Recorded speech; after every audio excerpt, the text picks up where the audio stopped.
I know what you guys are thinking. Like, I know.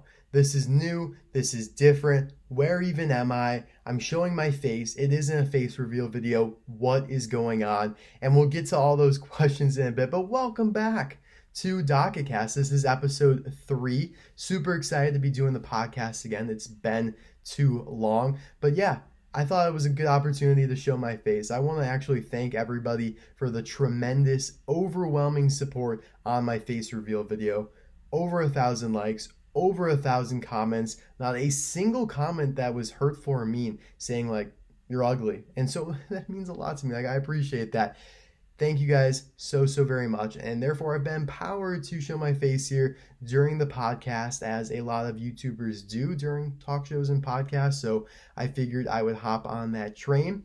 And yeah, guys, welcome back. The middle part of the video, though, will just be like normal, me showing corresponding images to what I'm talking about, like cars, and we'll get into like Falcon, the Winter Soldier, and stuff like that later on. And then after that, we'll come back to this to explain like why I'm here and provide like a little life update for those who care. And for those who don't care, you can click off, because I know a lot of people come here to like escape reality, and this very much is reality.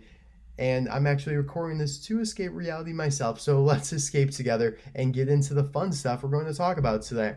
So, goodbye, temporarily. 2021 Singles Case G has been found at USA Target stores and in Australia. Pam Wheeldaro, Vuzine Racing Tractor, and Hot Rod Louise Nash are the 3 new cars in this case, along with a new Thailand variant of Dash Boardman. So another great case in my opinion. I think the 3 new releases are great, especially Pam, who has the drum set. And it's obviously not as great as Case F, which has been just going nuts. Case F is all over the place. I haven't found it myself, but that's not really an accurate statement because I don't really look that hard and I just don't have time to look. But yeah, across the United States, people are finding Case F at Walmart's, Targets, other stores, and even in Australia, even in Canada, people are finding that case. And if you guys aren't familiar, it's pretty popular by now, but Racing Red Sally, Mafast Fong, Robert Jam Jones, Saludos Amigos Ramon, Jodon Jackson, Todd Marcus, and Kabuto are like the new guys. Not really, but they're all the notable releases. I mentioned the new releases before I hit Todd Marcus. Todd Marcus is about one of the oldest releases in the book. But yeah, what was that? 1, 2, 3, 4, 5 new releases. That's pretty awesome for a case. That's really exciting. So not quite as good. Like Case G that I just mentioned is not quite as good as that case, but still a worthy follow-up. And then Case H will likely come out in a couple weeks, and that we know will have Nick Shift and Rusty Cornfuel. And if I were a guessing man, probably like another new car as well, but we don't know for sure what else will be in that case. But it should be coming soon, so the wait will be over. Expanding on news of what is being found in stores, we have NASCAR Wave 3. Literally the day I'm recording this has been found at a New Jersey Walmart, which is in the United States. And this wave includes Gogo Logano, the next-gen fiber fuel racer who's based on Joey Logano, a real-life NASCAR driver. And then the new paint job for Ryan Inside Laney, obviously who appeared in Cars 3, based on and voiced by Ryan Blaney, another NASCAR driver in real life. So yeah, as I expected, like I knew this wave would hit. We've seen them in the package already from Taobao, which is a Chinese like eBay basically. And now we just have to wait for Danny Swervez and whoever Kyle Busch and Aric Almirola's cars will end up being. And obviously everyone has their guesses, but it's likely that Kyle Busch will be the next gen Taco Mint, while Aric Almirola will be the next gen retread. The only reason like we're only speculating that is because Kyle Busch has been sponsored by M&M, the candy brand, and Taco Mint's, big candy guy. I mean, literally his last name in Cars 1 is Greg Candyman, or that's his full name. Last name is Candyman. So yeah, lots of candy motif going on there. So that's pretty much it for news. Of course, the Double Clutch Daily and Doc Hudson 2-packs out there. Haven't found that yet myself, but I mean, I see people on Facebook and all the forums and stuff. They're not having much issue finding that. So hopefully if you are on the hunt for it, you can find it. Color changers, we know that Fillmore and Cruisin Lightning McQueen are going to be out very soon. They're on eBay right now from eBay seller Car Lot Sales. The only new color changer in stores is the King right now, and he's been out for a few months, so nothing too special on that front. Mini racers kind of at a little halt right now. There's some upcoming 3-packs. There's this Racing Red 3-pack that probably gives us a little first look into what the final 155 scale Racing Red will be, and that is Lightning McQueen there. We know that Francesco Bernoulli and Dinoco Cruz Ramirez will be the other two 155 scale Racing Reds to come in the 2021 mainline, but we don't know for sure what the sixth will be, but I'm pretty sure it's that. Then you have this pack with Lizzie, and then this pack with Rusties. Cool stuff for sure, although they really, really are skimpy. I mean, the Racing Red 3-pack, I guess, kind of makes up for it because it has 3 new releases in it. But these other ones, like, really, how can you have a pack with Dusty Rusties and not Rusty Rusties? I couldn't tell you. And then you have Lizzie, which Lizzie's good. Like, okay. Just need Guido now to complete the town. I have not found many mini racers at all lately. I know I went to Meijer. I found the Tokyo Mater 3-pack, and that was it. And then I think I bought some stuff off eBay as well because eBay is just a lifesaver. I love eBay, right? Couldn't be any better. Okay. So I think in terms of cars, that's all that I wanted to talk about. Of course, the road trip series is still coming in 2022 fall, which we have no further details on that. Cruz Ramirez's project that I was speculating about in some of my previous Disney Plus Cars 4 speculation videos actually turned out to be something dumb in my opinion. It was for the YouTube channel, the Cars YouTube channel. I'll put a picture of what it actually was there on the screen. It's even too insignificant to mention what it really was. It was just kind of silly and dumb in my opinion that she built this up to be so special. It's not even Pixar. She says she did a thing for Pixar. No, you didn't. No, you didn't. This is for the YouTube channel. I guess Pixar might have contracted her, but it really isn't for Pixar. I think that was a little misleading there. I'm a little disappointed at how that turned out. But still though, the series is coming. Don't worry. Do not worry, they will make diecasts for it, I am sure. And yeah, we're now going to transition off of Cars and talk about Falcon and the Winter Soldier. So this is Disney Plus's newest original series, newest Marvel series. And for those who don't know, the Winter Soldier, aka Bucky Barnes, is my favorite character in all of cinema. I love this guy. I love the just complex nature of his character and how he's literally transitioned from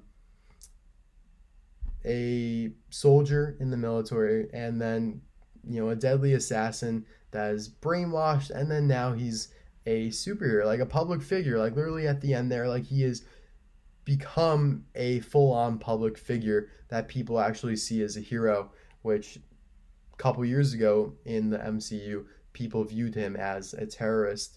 So honestly, just great character development for the Winter Soldier there. But thinking about the series as a whole here, it has a very patriotic political message, and I don't get into politics on my channel, and it's not it's a very political show. It's not it's going to polarize anybody, but I still like to kind of veer away from those subjects. And so I just wanted to say though, it's powerful. It's a great show.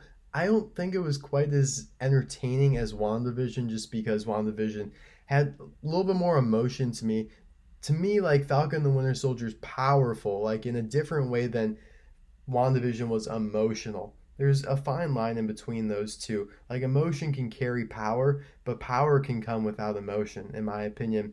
And WandaVision had that emotion, which really, emotion gets me. I love seeing them saying goodbye at the end, as in Wanda and Vision. I love seeing her kids just dying on the street there when the hex is opening. And I know some of you guys who are in the cars, you might have tuned off, you might not have, you might have no idea what I'm talking about. But for those Marvel fans, you guys know what I'm talking about. And I really, really enjoyed that scene right there. And of course, when she becomes a Scarlet Witch and the music that plays, it's actually called Ascendant, the soundtrack. It's just a beautiful, beautiful scene from the short, or not short, but the series. And so that really is lacking, in my opinion, in this Falcon and the Winter Soldier series, just because it's a little bit more grounded in reality and trying to get across a very powerful, patriotic political message in the fact that we shouldn't like label people as like a terrorist right away, which is great. And I think that's true. And I'm really happy that Marvel went this way, because it's actually very, very relevant to what goes on in society today. And I think that a lot of people look up to Marvel. Like, in my opinion, the reason why I love the movies so much is because they give a sense of hope.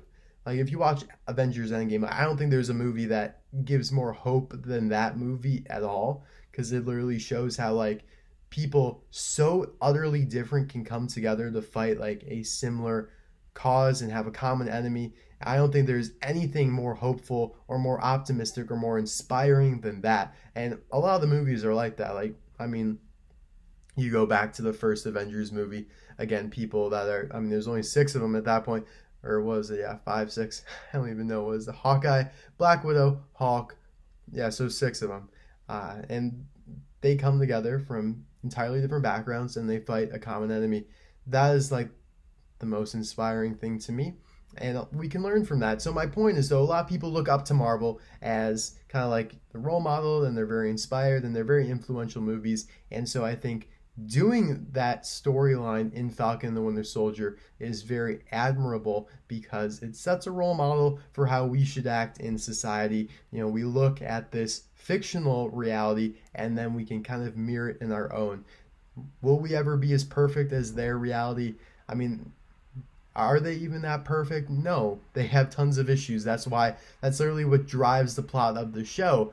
But we could still strive to improve, in my opinion. So that's as far as I'll go with the political message. But more in terms of like a patriotic message, it's interesting because it's almost ominous how it ends. If you guys notice, the camera pans up to a United States flag on top of the building that Sharon Carter walks out of, and it's playing the ominous music because obviously she is now the power broker. She's like some sort of villainous character. Weird. I didn't really like that, by the way. But anyway, it kind of puts like I don't know, it's a party pooper on the whole patriotic message. It's like, so the country of the United States just absolved this terrible character and they just got fooled. And yet the parallel of that is that Sam Wilson has become the new like mascot, the new icon of the United States and really the world. Like the whole show pretty much takes place in Europe, and people still know like who Captain America is. So that's why really Captain America is more like Captain like Earth, because everybody knows who he is and like looks up to him. And again, that's kind of admirable. That's a very cool thing to think about. But there's that contrast there between political corruption and then you have the just straight arrow Sam Wilson, Captain America, perfect, not perfect soldier, but more of a perfect man, like in character, good man. So interesting stuff going on there. I didn't really like Sharon Carter's arc. We don't know like anything really about her. Like in the past, she appeared in 2 movies, Captain America the Winter Soldier and Captain America Civil War, and she was a great character in those movies. I think that it was an entirely different twist on her. To make her this way really doesn't make much sense to me, although I understand that every other Avenger, they're at Tony Stark's funeral and they are happy. I mean, that's a weird word, but they're not happy, but like the war is over. Like Infinity War and Endgame's over. They won. They're content. They're victorious, and they have no issues with the government. Like the government's like, all you Avengers are like good to go. Like Bucky, for example, received his pardon. So Sharon Carter did not, because she's just like a Joe Schmo, I guess. She has no superpowers, so she didn't really get that, even though she was right there along Captain America. in some of the previous movies. And so she believes that she deserves some recognition, or at least, a pardon. And that's totally understandable. And I guess that's just what turns her into this kind of like monstrous character of the power broker. But one interesting thing to note is that in Avengers Endgame, it's actually shown that she was like blipped, like she was snapped out of existence. She's on like those screens at the very beginning of the movie where they're cycling through all the people that have disappeared. She's on them, so technically she shouldn't have been alive during those 5 years, even though when she's talking to Carly at the end of the series, it's pretty evident that she actually was alive during that time, and that's when she like built up this criminal organization at Madripoor, and is why she is now the power broker and has all this power. Like, she couldn't have just gotten the power from when she snapped back into existence, because Falcon and the Winter Soldier takes place only like 3 to 6 months after the events of Avengers Endgame. So that's either a storyline error, because the people who were writing Falcon and the Winter Soldier wanted to like retcon that because they wanted to make her character more complex, whereas Anthony and Joe Russo for Avengers Endgame just literally eliminated every character that could have possibly arose doubt, as in like, why aren't they around? Like, I don't know what's going on. Like, that's why you had to like get rid of almost like every character except for the ones that are absolutely necessary that you're going to focus on, because otherwise the audience is going to wonder like, what are they doing during this time? Like, why aren't they helping out the Avengers, right? So that's why Sharon Carter had to go. And then, of course, the other theory is that she's a Skrull, which would eliminate the timeline error, but I don't believe she's a Skrull. I'm just not feeling it there. Although I kind of would actually like that a little bit more, because then it would be very interesting to see how she actually, like, where the real Sharon Carter is, and why, like, there's an evil Skrull, because Skrulls have been pretty good so far, even though I'm sure in Secret Invasion there has to be some bad Skrulls for that even to be a possible storyline, which obviously, if you guys don't know, Secret Invasion is an upcoming Disney Plus show, and from the comics, that is like where the Skrulls invade our society, pretending to be people that, we trust. So lots of interesting factors and components to that. But yeah, I would like her to be a Skrull, even though I'm not a huge fan of it. I would prefer it just simply because of the fact that I don't really like where the character went in the show, like the true Sharon Carter. One other thing I wanted to mention that kind of dovetails off of this is the ambiguity of every character in the show, except for really Falcon. Like, Falcon's a morally upright character. There's no denying that. But everybody else, like, they're questionable. Like, U.S. Agent John Walker, the most compelling character to me in the show, for sure. He really goes through a lot. Like, he starts off as this, seemingly perfect soldier, and then he transitions into a killer in public, and then he comes back as kind of like a hero. And then he ends as U.S. Agent, who we all know is more kind of bad than good, but isn't all bad. So almost like 4 different turns right there, 4 different phases of the character. Very interesting to see where he'll appear next. I hope he does appear in a bigger project and get some more focus, because I think he, is a great character. And honestly, I really thought that the best scene of the finale was him throwing down that stupid shield that he made and trying to pull that armored truck back to safety. So that was awesome. Of course, Bucky's ambiguous, he still has Winter Soldier connections. He still killed a ton of people, and there's still a lot of people out there that I'm sure aren't too big of a fan of him just because they don't know that he's changed. But by the end of it, he is a hero. I don't think he ever will see himself, or at least right now, he doesn't see himself as a superhero.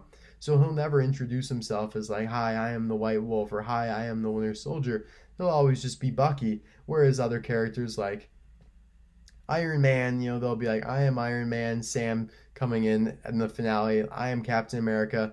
They have justified reasons to believe like, oh yeah, I am like a superhero, like I'm a public icon. But Bucky never is going to believe that. Again, another very just appealing reason to love his character, because he's very humble in that sense, and very aware, very much so aware of the catastrophe he's caused in the past. And then lastly, Of course, the new character Contessa Valentina Allegra de Fontaine, I think that was the whole thing, but we just call her Val in our heads. And yeah, I don't know when she'll appear next. It's kind of interesting to bring in such a big character, introduce her in the show in a couple scenes, like very short scenes, and then we have absolutely no idea when she'll appear next. It's very interesting. I hope that she appears sooner rather than later. I like the actress, and I'm really excited to see if she assembles some sort of Dark Avengers or Thunderbolt team. Thunderbolts is more of like a Ross thing, General Ross, Thaddeus Ross, and not her. She's more, I feel like, Dark Avengers, but could be either way. They could all kind of end up being the same in the end. Dark Avengers and Thunderbolts could end up being the same because Marvel does change things from the comics and combines a lot of aspects. So we'll see what happens there.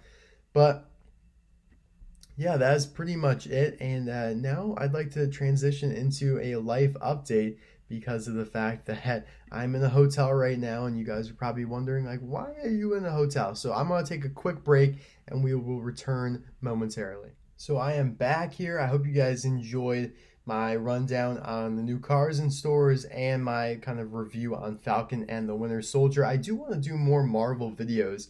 I promise I will. But I just need to garner some more Marvel fans here on the channel so they can, watch them. So it's not just kind of residual Cars fans that are feeling bad for me and continue to watch even though they don't really know what I'm talking about. But I do thank you guys for doing that. And before we transition into the life update, I do want to actually talk about some breaking news. There's going to be a Lightning McQueen statue in Disneyland Paris for the road trip attraction that will be coming soon. This is the rework of like the kind of behind the scenes tour that they're doing. So not really like a huge like roller coaster attraction like in Cars Land, not a screened attraction like the Lightning McQueen Racing Academy in Disney World, Walt Disney World in Orlando, Florida. But nonetheless, though, really cool stuff. And they'll probably kind of end up being like a little Cars Land because of the environment that they're building around it and the fact that like there's going to be a McQueen statue. Like we need those in every state here in the United States. But anyways, so yeah, I'm in a hotel right now. I am in quarantine, in isolation because I have COVID. Like literally, you're looking at somebody who has COVID right now.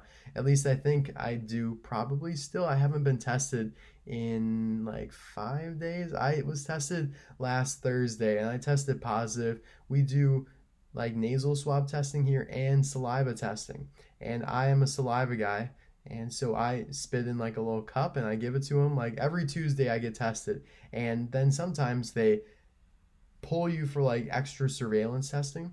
Just like random, they'll text you, be like, yo, you gotta come in and get tested today. And like it's pretty normal, it happened a lot more like last semester and early this semester, but because like 90% of the student body has been vaccinated, at least the first dose, they are actually not really doing that much anymore. So for me, it was my first just random surveillance test in like over 2 months, and just I don't know, they must have known that I might have had it because it's based on some sort of like Bayesian calculations for who to test, which basically means it's like conditional probability. So if they're basing it on previous knowledge, so like what is the chance of this happening given that this had already happened? That's basically how they determine who to test. And so maybe somebody in my dorm like tested positive, and so they figured that they needed to test me or whatever, or someone in my class. Either way though, I did indeed test positive, and I was immediately forced. I don't want to say forced, but I mean, it pretty much is being forced in the quarantine. And yeah, they, put you in a nice hotel and they leave food at your door, and it's not the best food in the world, but you can like DoorDash and Uber Eats and all that stuff. So I've been getting through it. I get out on Sunday, which is today. I'm recording this, it's Wednesday, so I've almost been in here for a week now, and I had to be in here for 10 days, so I'll be out soon. I have very, very, very, very, very mild symptoms, so please, you don't have to like comment like, oh, I hope you're feeling good. Like, please, you guys don't have to do that. You guys are so nice. I know you probably will, but you don't have to do that. I feel just fine. I'm actually like perfect now. Like, I was blowing my nose a little bit a few days ago, but I feel just normal right now. I feel good. feel ready to get out of here, to be honest with you guys. So yeah, I just wanted to explain that, and I figured it was the best time in the world to record a Docketcast. I might even record another one just because I'm alone here in a big room, like no one can hear me, and so therefore I won't be embarrassed when I do this, and it's great, right? I could upload it, and yeah. Hopefully you guys enjoyed episode 3 of Docketcast, and I know it's a little shorter than usual, but I want to make these at a higher rate and have them be shorter because they're a little hard to edit when they're long because there's just so many little different layers I want to add, and like these aren't like full on like breakdown videos where I put like all these little title cards on the screen. That's like my 2021 reveals breakdown where I laid out like all the series and stuff. I'm not doing that in like all these Docketcasts. They're meant to be, just stuff to listen to like while you're getting ready for school, or when you're in the shower, or when you're driving to work, or whatever it happens to be. And yeah, I hope you guys enjoyed. I will try to do another episode pretty soon. And yeah, I hope you guys enjoyed seeing my face. I know it's in a very odd environment, but I tested it. The lighting was good. Like I thought I looked decent. So I was like, why not take advantage? Because I don't look good like all the time. I actually don't look good at all. But the lighting here is being a little generous to me. So I will see you guys next time. Hope you enjoyed the episode. Comment below what you think about Falcon the Winter Soldier, and if you found any of those new cars lately. Like, please let me know. I haven't actually found any of those. Very sad, but hopefully once I get out of here, I'm going to hit up Walmart and Target and come back loaded with some goodies. So I'll see you guys soon. Actually, I'll probably see you on Friday for Forlorn Favorites. We're nearing the end of the season. Only 4 more episodes to go. Bye now. Wait 1 second, guys. Sorry to hold you up, but there has been some major breaking news in the cars world, and I figured might as well add it to make this video as relevant as possible. Literally, as I was editing, it came up. So let's get right into it. A brand new wave of mini racers, the blind boxes, has been found in Australia. 3 out of the 4 new releases we already knew about because they were revealed via Mercado Libre over a month and a half ago. And those are Nick Schiff, the next-gen Spearmint Racer, a silver Radiator Springs Lightning McQueen, and a patriotic American Sarge that resembles a Mini Adventures release from over a decade ago. But the one we did not know about is none other than Siddeley the Spy Jet. Let me say that again.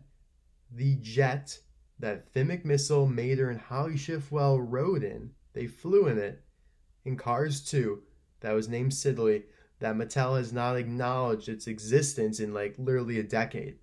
Like, isn't this ridiculous? Like, out of all the characters they could have done, like Guido, I don't know, another next gen, a stock car, Jeff Gorvette, Carlo Veloso, maybe even Finn McMissile, but a aircraft Siddeley, like it's like Rotor Turbowski like dialed to level 10. I cannot believe this. They did Rotor in the last wave, and here we are with Siddeley, and I'm astonished. I'm so impressed. I'm so happy. I cannot wait to see what else is to come, because if they're doing stuff like this, I mean, God knows what else is to come. It seems like with each wave, they have some sort of weird, just random release. Like last wave, we had Rotor Turbowski and Mac. I think Mac was pretty rare and just unique too. And then now we have Siddeley, and of course that weird looking Sarge. So who knows? Maybe next time we'll get Everett, or maybe like from Cars 3,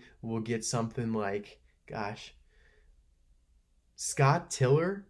I don't know. I mean, we can't put anything past Mattel at this point. But yeah, I just wanted to show you guys that. And now you guys can carry on with the rest of your day. But you needed to know about that. Like, trust me, you needed to know about that. All right, guys. I'll see you next time. Bye now.